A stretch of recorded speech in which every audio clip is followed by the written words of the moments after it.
अरे रामू, कहाँ मर गया था? क्या तुझे पता नहीं है घर में कितना काम पड़ा हुआ है? ये सब काम क्या तेरा चाचा करेगा? नहीं नहीं सेठ जी, ये काम मेरा चाचा क्यों करेगा? ये सारे काम तो मैं ही करूँगा। आप मेरे सेठ हैं, मैं आपका नौकर। ये सब काम तो मुझे ही करने होंगे। सही कहा तूने, घर में बहुत सारे काम पड़े हुए हैं। पहले वो सारी चावल की बोरियां उठाकर गोदाम में रखनी है और उसके बाद मेरे सारे जानवरों को तुझे खाना भी खिलाना है। जी जी जी सेठ जी, आप चिंता मत कीजिए, आपका सारा काम यूं मिनटों में हो जाएगा। देखना मैं सारा काम कैसे कर देता हूँ। हाँ हाँ, मैं जानता हूँ। चल अब जा, ज्यादा खड़े होकर बातें नहीं बना, काम करना शुरू कर।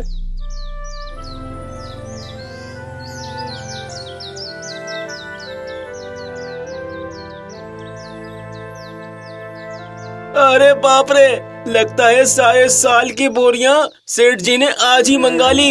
इन सब बोरियों को अंदर रखते रखते तो मेरी कमर टूट ही जाएगी। परंतु मुझे हिम्मत करके ये सारी बोरियां अंदर गोदाम में रखनी ही होंगी, नहीं तो सेठ जी मेरी पगार काट लेंगे।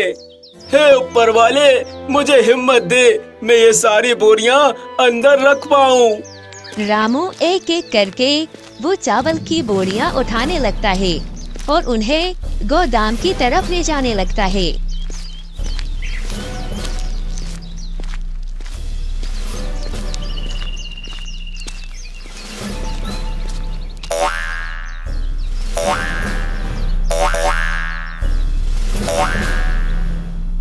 देखते ही देखते सारी बोरियां गोदाम में पहुंच जाती हैं।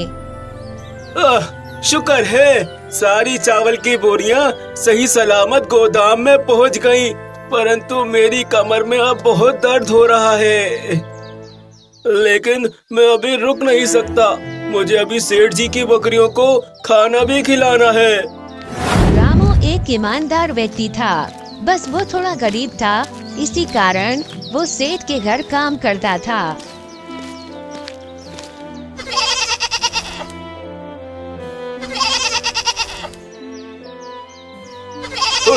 आओ आओ, खा लो, जल्दी जल्दी सभी खाना खा लो। आओ आओ आओ। रामू ने अपना सारा काम कर लिया था। अब वो वापस अपने सेठ के पास जा रहा था, क्योंकि आज उसकी पगार का दिन था। सेठ जी, मैंने अपना सारा काम कर लिया है, आप देख लिएगा। अब मैं घर जा रहा हूँ, मेरी पत्नी भी मेरे घर पे मेरा इंतजार कर रही होगी। अच्छा ठीक है रामू, जाओ जाओ, तुम घर जाओ। हाँ, और अपनी पत्नी का भी ध्यान रखना। अरे सेठ जी, परंतु वो मेरी पगार, शायद आपको याद नहीं है, परंतु आज मेरी पगार का दिन है। आप मुझे मेरी पगार दे दीजिए, मुझे घर के लिए राशन ले जाना है।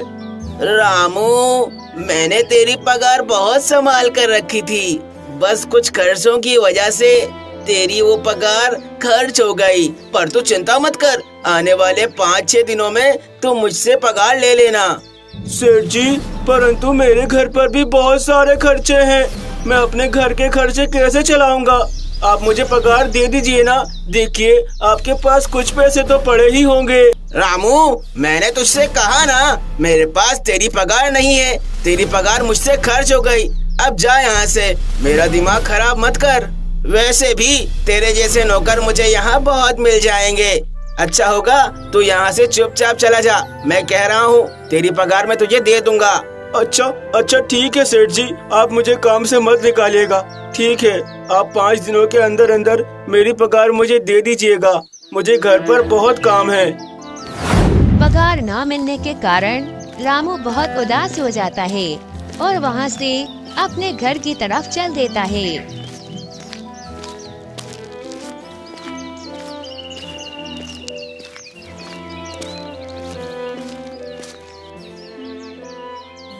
आ गए आप? क्या आपके सेठ जी ने आपको पगार दी है? नहीं रानी, मैंने अपने सेठ जी से पगार का कहा तो वो कहने लगे कि उनसे मेरी पगार का ही खर्च हो गई, तो आने वाले 5-6 दिनों में वो मुझे मेरी पगार दे देंगे। क्या 5-6 दिन का तो घर में राशन भी नहीं बचा। अब हम क्या करेंगे? हम अब क्या कर सकते हैं रानी, सब कुछ ऊपर वाले पर ही छोड़ देते हैं। कुछ न कुछ हो ही जाएगा। सेठ जी ने तो मुझे पगार देने से मना ही कर दिया है। वो 5-6 दिन बाद ही मेरी पगार मुझे देंगे। ठीक है जी, कोई बात नहीं। आइए, मैं आपके लिए खाना लगा देती हूँ।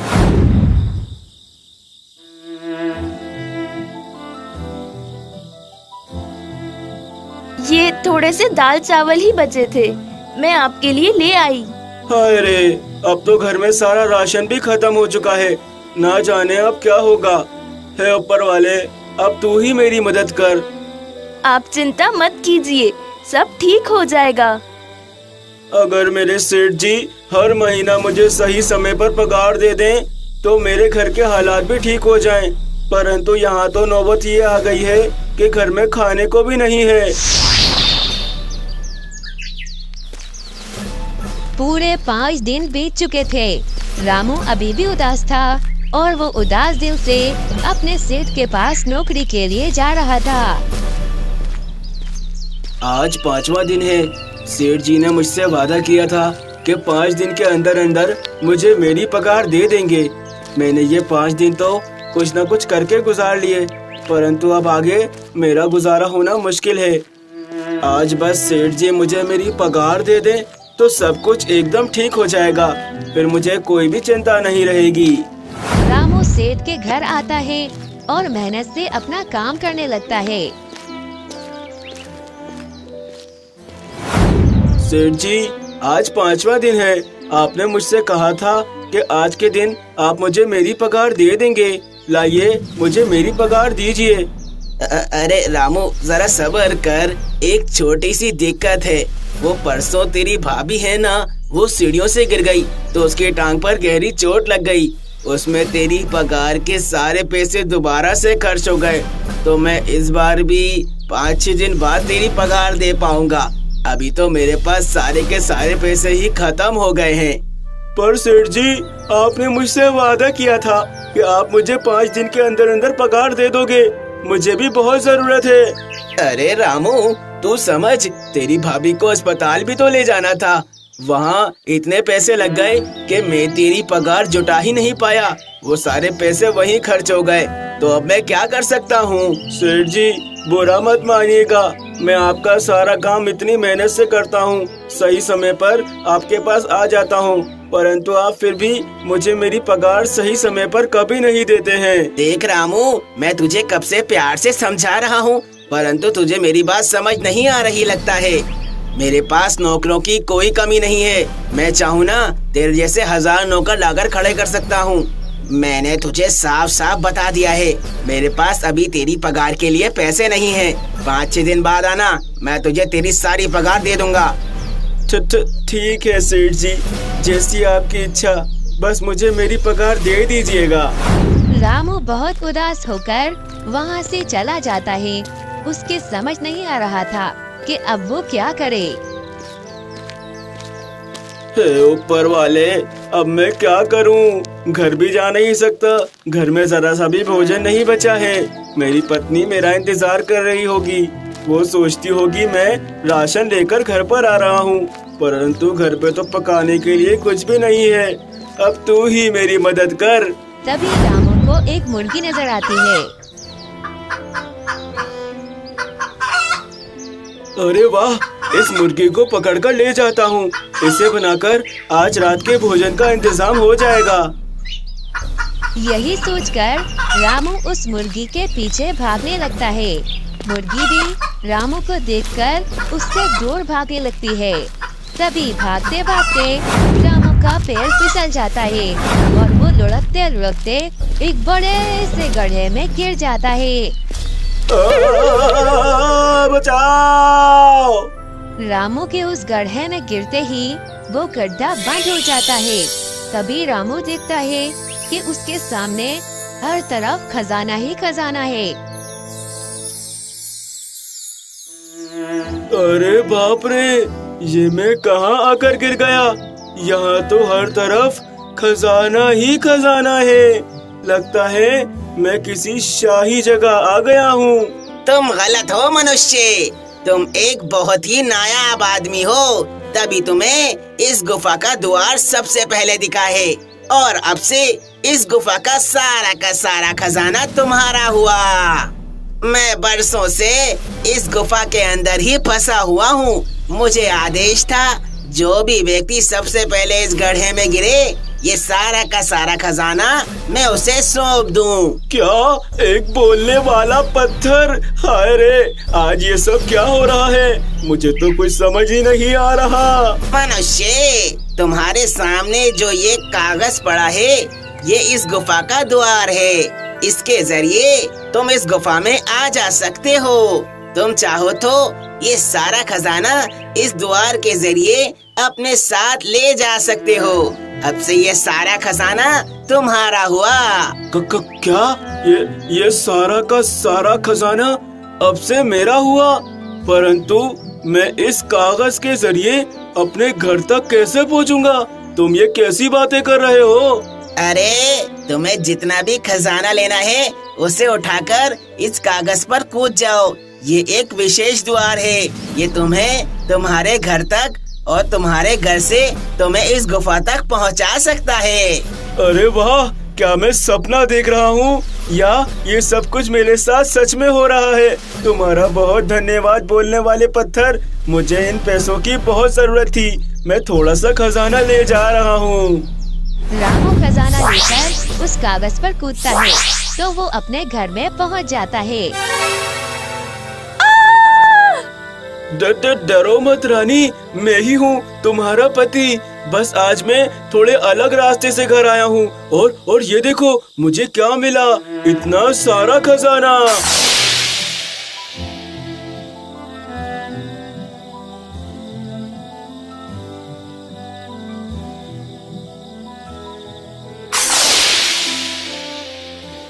देखा, मैं कहती थी ना आपको कि सब ठीक हो जाएगा। हाँ रानी, तुम ठीक कह रही थी। आज सब कुछ ठीक हो गया। अब मुझे जब भी पैसों की जरूरत पड़ेगी, मैं इस द्वार के जरिए उस गुफा में चले जाऊंगा और अपनी जरूरत के लिए जितने पैसे चाहिए होंगे उतने ही निकाल कर खर्च कर लूंगा। अब मेरा जीवन भी पहले जैसा नहीं रहेगा और मुझे अब उस सेठ के पास नौकरी करने की कोई आवश्यकता भी नहीं है। रामू को अब जब भी जरूरत होती वो उस गुफा में जाकर वहाँ से खजाना ले आता। ऐसे रामू के पास अब काफी सारा खजाना जमा हो गया था और पूरे गांव में ये बात फैल रही थी कि रामू उस गांव का सबसे अमीर व्यक्ति बनता जा रहा है। अच्छा, तो इसका मतलब मेरे छोटे जासूस ने मुझे सब कुछ सही बताया था। ये रामू इस द्वार के जरिए किसी गुफा में जाता है और वहाँ से खजाना लेकर आ जाता है। ये तो इसको बड़ी सही चीज मिल गई है। मुझे इससे ये चीज चुरानी होगी और उस गुफा में पहुँचना होगा ताकि मैं इससे ज्यादा अमीर हो सकूं। ये नौकर मुझ सेठ से आगे कैसे निकल रहा है? फिर क्या था, एक दिन मौका पाकर सेठ रामू के घर में घुस जाता है और उस द्वार के जरिए वो गुफा में पहुंच जाता है।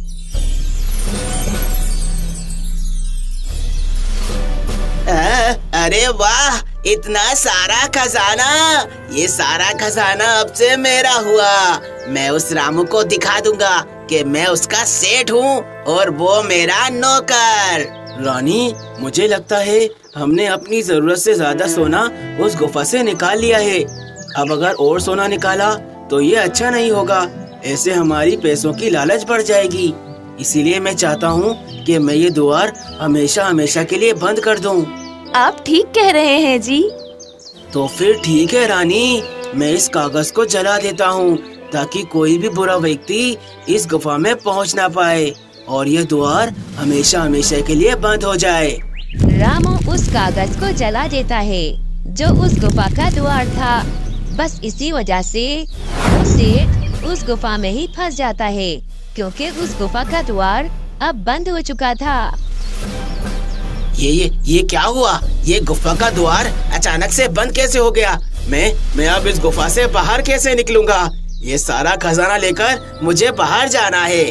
अब तुम इस गुफा से बाहर कभी नहीं निकल सकोगे, क्योंकि इस गुफा का एक ही द्वार था जो रामू के पास था। उसने उस गुफा के द्वार को बंद कर दिया है और तुम अब इस गुफा में हमेशा हमेशा के लिए फंस गए हो। अब इस खजाने के साथ बैठकर अय्याशी करो। नहीं नहीं, ऐसा नहीं हो सकता। मुझे मेरे घर जाना है। मेरी पत्नी, मेरे बच्चे मेरा इंतजार कर रहे हैं। मुझे ये खजाना नहीं चाहिए, तुम अपने पास रख लो। बस मुझे इस गुफा से निकाल दो। मुझे मेरे घर जाना है, मुझे छोड़ दो। ऐसे वो लालची और कंजूस सेठ अपने खजाने के साथ उस गुफा में हमेशा हमेशा के लिए बंद हो जाता है। और वहीं रामू का जीवन अब गरीबी भरा नहीं था, वो अपने जीवन में अब सुकून से रह रहा था। प्यारे दर्शकों, अगर आपको ये कहानी अच्छी लगी तो इस कहानी पर कमेंट कीजिए। इस वीडियो को लाइक करके हमारे चैनल को सब्सक्राइब कीजिए।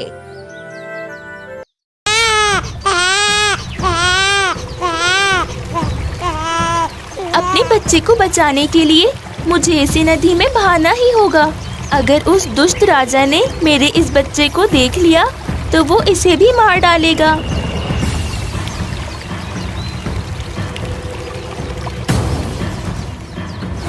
महाराज, वो रही महारानी, मैं उसे अभी पकड़ता हूँ।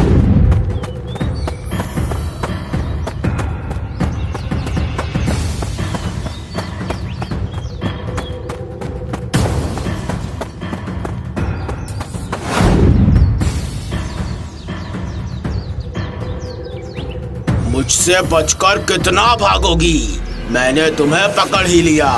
मैंने तुम्हारे पति को तो मौत के घाट उतार ही दिया है, परंतु मैं तुम्हें नहीं मारूंगा। मेरे पति का राज सिंहासन चाहिए था तो उसे ऐसे ही ले लेते। उन्हें मारने की क्या जरूरत थी? अच्छा, तुम अपने पति को जानती नहीं हो, वो कितना बलवान था। अगर मैं उसे ऐसे ही छोड़ देता तो वो मुझे इस राज्य पे कभी राज करने नहीं देता। बस इसीलिए मैंने इस पूरे राज्य के महाराज को ही मार डाला। तुम बहुत दुष्ट हो, मैं तुम्हें कभी माफ नहीं करूंगी। हाँ, बिल्कुल सही कहा तुमने। मैं बहुत दुष्ट राजा हूँ। मैंने अपने आसपास के सारे राज्यों पर कब्जा कर लिया है। बस तुम्हारा राज्य ही बचा था और अब से ये राज्य भी मेरा हुआ। और आज के बाद से तुम इस राज्य की कारावास में बंदी बनकर रहोगी।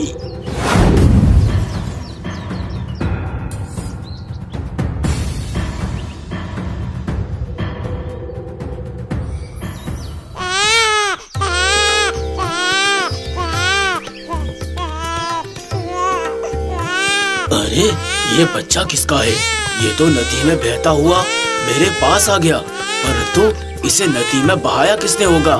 ये तो बहुत जोरों से रो रहा है। अरे बाप रे, इसके साथ तो एक शाही ताज भी है। इसका मतलब ये कोई साधारण बच्चा नहीं है, ये जरूर राजमहल का बच्चा है। मैं इस बच्चे को उठाकर अपने साथ ले जाता हूँ। अगर ये राजघराने का बच्चा है तो ये जरूर किसी मुसीबत में होगा। मुझे इसे अपने साथ ले जाना ही होगा। मनीलाल राजकुमारी के उस बच्चे को अपने साथ उठाकर ले जाता है। समझ नहीं आता राजमहल में ऐसा क्या हुआ है जो महाराज ने अपने सुपुत्र को ही नदी में बहा दिया। जरूर राजमहल में कुछ बुरा हो रहा है। खैर, अब जो भी हो, मुझे इस बच्चे की रक्षा करनी होगी। इसीलिए मैं इस बच्चे को अब अपने साथ ही रखूंगा। मनीलाल उस बच्चे को अपने घर ले आता है। ये बच्चा कितना प्यारा है। इसे देखकर मुझे इस पर बहुत प्यार आ रहा है। एक काम करता हूँ, इसे अब से अपने पास ही रख लेता हूँ। वैसे भी अभी ये बहुत छोटा है। इसकी रक्षा और इसकी देखभाल अब मुझे ही करनी होगी। वैसे भी मेरा कोई भी बच्चा नहीं है। ठीक है, आज से ये मेरा बच्चा है। अब मैं ही इसे पालूंगा और जब ये एक दिन बड़ा हो जाएगा तो मैं इसे बता दूंगा कि ये मुझे कैसे मिला था।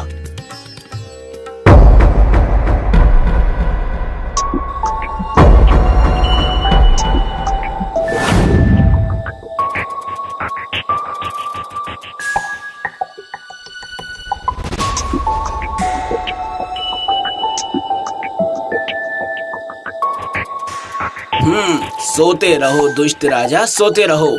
तुम्हें थोड़ा परेशान करना तो बनता है। तुम हमारी गरीब प्रजा को बहुत तंग करते हो, इसीलिए मुझे उन सब का हिसाब लेने यहाँ आना ही पड़ता है। अब से ये तुम्हारे सारे सोने के सिक्के मेरे हुए। मैं इन्हें अपने साथ ले जा रहा हूँ।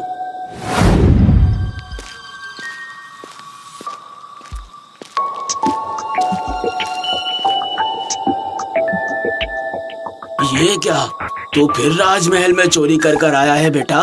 मैंने तुझे कितनी बार समझाया है ये सब कुछ करना बंद कर दे। वो जो राजमहल में रहता है ना, वो बहुत दुष्ट राजा है। अगर किसी दिन उसने तुझे पकड़ लिया ना, तो वो तुझे जिंदा नहीं छोड़ेगा। वो सबको ऐसे ही मार डालता है। इसीलिए तू आज से राजमहल कभी नहीं जाएगा। पिताजी शांत हो जाइए। ये बात मैं भी जानता हूँ कि वो राजा कितना दुष्ट और खतरनाक है, परंतु मैं उस राजा से नहीं डरता। वो हमारी गरीब प्रजा पर बहुत जुल्म करता है, इसीलिए चोर के घर पर चोरी करना कोई चोरी नहीं होती। बेटा, मैं तुझे यहाँ कुछ समझा रहा हूँ और उल्टा तू मुझे ही ज्ञान दे रहा है। लगता है तू मेरी बात कभी नहीं मानेगा। पिताजी, चिंता क्यों करते हो? मैं आपकी बात जरूर मानूंगा। जिस दिन वो राजा गरीब प्रजा पर जुल्म करना बंद कर देगा, मैं भी राजमहल जाना हमेशा के लिए बंद कर दूंगा। वो राजा तो पिछले 20 सालों में नहीं सुधरा। उसने हमारे महाराज को मारकर उनके राज्य पर कब्जा कर लिया, तो वो अब क्या सुधरेगा? इसका मतलब ये है कि तू कभी भी राजमहल में चोरियां करना बंद नहीं करेगा। आप सही समझे पिताजी। जब तक वो दुष्ट राजा हमारी गरीब प्रजा को लूटना बंद नहीं करेगा, मैं भी उसे लूटना कभी बंद नहीं करूंगा।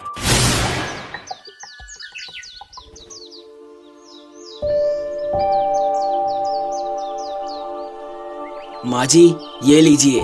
राजा के दुष्ट सैनिकों ने आपसे आपका घर छीन लिया था ना, आप ये पैसे रखिए और इन पैसों से अपना नया घर बनवा लीजिए। बेटा, ऊपर वाला तेरा भला करे। उस दुष्ट ने तो मुझसे मेरा घर ही छीन लिया। अब मैं बेघर हो गई हूँ, परंतु तेरे इन पैसों से मैं अपना नया घर बनवा लूंगी। हाँ माँ जी, आप चिंता मत कीजिए। आप ये पैसे रखिए और जब तक मैं हूँ आपको घबराने की बिल्कुल जरूरत नहीं है। उन सैनिकों से मैं खुद ही निपट लूंगा। अब जब भी आपके घर में राजा के दुष्ट सैनिक आए, आप मुझे बुला लेना। मैं देखता हूँ वो दुष्ट सैनिक आपसे ये घर कैसे छीनते हैं। ठीक है बेटा, तू बहुत अच्छा है। अर्जुन अब बड़ा हो चुका था, परंतु वो ये बात नहीं जानता था कि उसके पिता का वध उसी दुष्ट राजा ने किया था।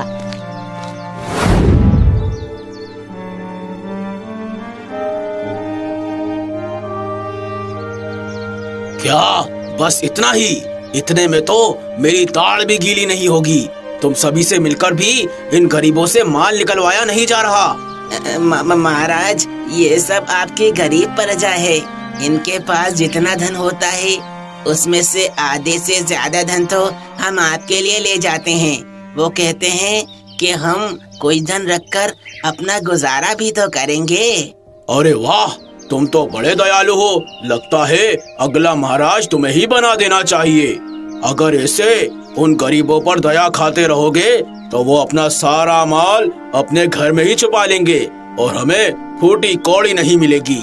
उल्टा हमारा शाही खजाना भी पूरा खाली हो जाएगा। मैं ये बात जानता हूँ कि तुम सभी के सभी निकम्मे हो। तुमसे कुछ नहीं होगा। अब मैं ही जाकर उन गरीब प्रजा के लोगों से अपना माल निकलवाऊंगा। देखता हूँ कोई कैसे मना करता है। तुम सुनार हो या फिर सुनार के नाम पर धब्बा, तुम्हारे पास से बस इतने से ही सोने के सिक्के मिले हैं। लगता है तुम्हें अपना काम ठीक तरीके से नहीं आता। महाराज, दया कीजिए मुझ बूढ़े पर। मेरे आगे पीछे भी कोई नहीं है। मैंने पूरा साल लगाकर जितना माल कमाया था सभी आपको दे रहा हूँ। बस मेरी जान बख्श दीजिए। मैं आपको और कुछ नहीं दे सकता महाराज। अरे मूर्ख, ये बहुत कम है। इसमें हमारा कुछ भी नहीं होगा। ये थोड़े से सोने के सिक्के तो हमारे शाही खजाने के कामों में ही खर्च हो जाएंगे। महाराज, मैं भी अब क्या कर सकता हूँ। मेरे पास जितना भी माल था मैंने आपको सभी दे दिया है। कृपया करके अब मुझे छोड़ दीजिए। ठीक है, अब रो मत, हम तुम्हें छोड़ देते हैं, परंतु आइंदा आने वाले साल तक तुम्हें इससे ज्यादा सोने के सिक्के कमाने होंगे। और अगर तुम ज्यादा सोने के सिक्के नहीं कमा पाए तो ये राज्य छोड़कर खुद ही चले जाना। हम तुम्हें यहाँ रहने की अनुमति नहीं देंगे। ठीक है महाराज, जैसी आपकी आज्ञा, मैं वैसा ही करूँगा। मैं अगले साल तक इससे ज्यादा सोने के सिक्के कमाकर आपको दे दूंगा। इस दुष्ट राजा की तो ये कभी नहीं सुधरने वाला। उस गरीब व्यक्ति से उसके सारे सोने के सिक्के लेकर चला गया। आज रात राजमहल जाकर मुझे ये सारे सोने के सिक्के वापस लाने होंगे और इस गरीब व्यक्ति को लौटाने होंगे, नहीं तो इसके साथ बहुत गलत होगा। दुष्ट राजा, मैं आ रहा हूँ। आज रात मुझसे बचकर रहना। आज रात तुम्हारे महल में एक बड़ी चोरी होने वाली है।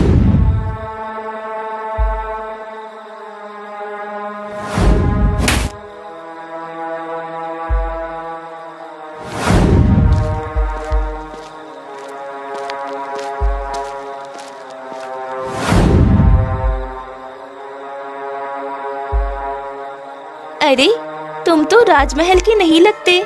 बताओ यहाँ कैसे घुसे? अच्छा, मैं तुम्हें क्यों बताऊं? वैसे भी मैं यहाँ जरूरी काम से आया था और तुम्हें देखकर भी लगता है कि तुम कोई महारानी हो, परंतु फिर भी इस कारावास में क्या कर रही हो? मैं ही इस राज की असल महारानी हूँ। 20 साल पहले इस दुष्ट राजा ने मेरे महाराज को मार डाला और मुझे यहाँ बंद कर दिया। क्या इसका मतलब आप इस पूरे राज्य की महारानी हैं और 20 साल पहले इस दुष्ट राजा ने आपके पति को मार दिया था, जो इस पूरे राज्य के महाराज थे? हाँ, मैं यहाँ 20 साल से कैद हूँ और अब मुझे कोई उम्मीद नहीं है। आप चिंता मत कीजिए, मैं आपको यहाँ से बाहर निकालूंगा। अभी जब मैं राजमहल में घुस रहा था तो मैंने देखा आज राजमहल में ज्यादा सैनिक नहीं हैं। लगता है सभी के सभी कहीं गए हुए हैं। हाँ, मैं जानती हूँ, वो सब दूसरे राज गए हैं।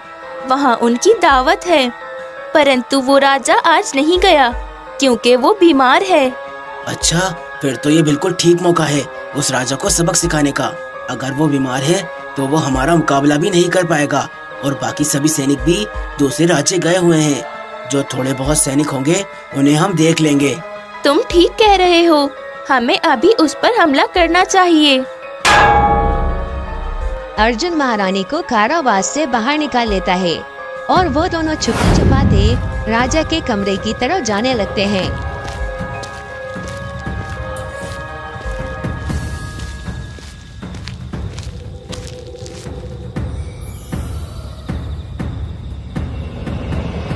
अरे, वो सैनिक उस राजा के हैं। अब हम क्या करेंगे? आप चिंता मत कीजिए राजकुमारी जी, उन 2 सैनिकों को मैं अभी ठिकाने लगा कर आता हूँ।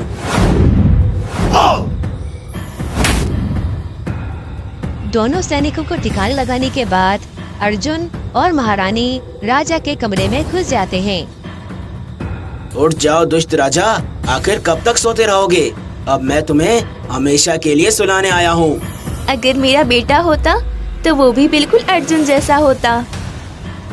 अरे महारानी, तुम यहाँ क्या कर रही हो? और तुम आजाद कैसे हुई? महारानी जी को मैंने आजाद किया। आखिर तुम कब तक इनको बंदी बनाकर रख सकते थे? कोई ना कोई जरूर आता जो महारानी को आजाद कर ही देता। अच्छा, परंतु तुम कौन हो और तुम मेरे महल में कैसे घुस गए? मैं अर्जुन हूँ। वैसे तुम मुझे अपनी मौत भी समझ सकते हो। अच्छा, तुम मुझे मारोगे? सैनिकों, यह सब क्या हो रहा है? हमारे बीमार होते ही ये कौन घुसपैठिया हमारे राजमहल में घुस गया? अंदर आओ। दुष्ट राजा, तुम्हें जितना चिल्लाना है उतना चिल्लाओ, परंतु तुम्हारी आवाज सुनने वाला आज यहाँ कोई भी नहीं है। तुम्हें शायद याद नहीं, परंतु तुमने खुद सारे सैनिकों को महल से बाहर भेज दिया है और जो सैनिक बचे थे उन्हें मैंने ठिकाने लगा दिया। क्या ये तुमने क्या किया? मैं तुम्हें छोड़ूंगा नहीं। दुष्ट, तुमने मेरे पति को मारा था ना? आज उनकी आत्मा को शांति मिलेगी जब मैं तुम्हें नरक में पहुंचाऊंगी। अर्जुन, ले चलो इसे। अर्जुन और महारानी मिलकर उस दुष्ट राजा को कारावास में बंद कर देते हैं। तुम्हारी इतनी हिम्मत, तुम दोनों ने मुझे कारावास में बंद किया। एक बार मैं यहाँ से बाहर निकल जाऊँ, मैं तुम दोनों को नहीं छोड़ूंगा। नहीं दुष्ट राजा, आज के बाद से तुम इस कारावास से कभी बाहर नहीं आ पाओगे, क्योंकि आज तुम्हारी इस कारावास में आखिरी रात है। अर्जुन, इसे जला दो ताकि ये नर्क में पहुंच जाए।